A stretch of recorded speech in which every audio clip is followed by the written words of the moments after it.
We had a growth rate which was this year low. It was around 1.6%. It's one of the lowest in the 2 decades. But we will have a rebound next year and the year after. We expect to have a rebound in terms of growth, but not at the level which was the level that we had in the previous decade. What can we do to kind of accelerate this growth rate and be able to have the impact on poverty that we want? We need to really now move full-fledged in a program which allow us to diversify our economies and to have what we call the structural changes that are needed for Africa. It will require investing in sectors which are not the traditional commodity export sectors, but more importantly address some critical bottlenecks that African economies are facing. One of them is energy access and cheap energy available for our countries. Try to do much more on the rural space, because still a large number of people particularly the poor, are living in the rural space. And third, to unleash the wonderful and extraordinary potential of the youth in Africa.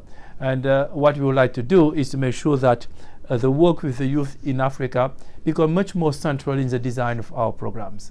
I mean, get in the wagon, because if you don't get in the wagon, you will be the last to come, and people are making money in Africa.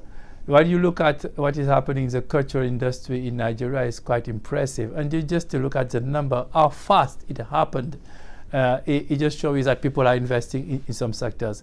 And investment will take various forms. It will be in the cultural industry, in services. People are doing M-Pesa. It will be sometimes brick and mortar. It will be investing in food products. It will be investing in various areas.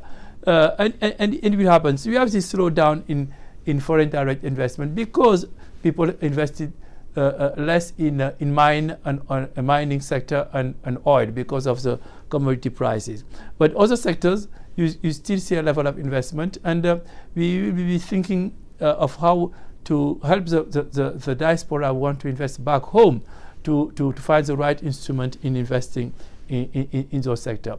So last point I would like to make is that it's in the interest of institutional investors in OECD countries like insurance, reinsurance, and a pension fund to invest in Africa, because the returns they will get in investing in Africa, they will never get it currently by buying bonds on their market, because the yield is the return is much lower.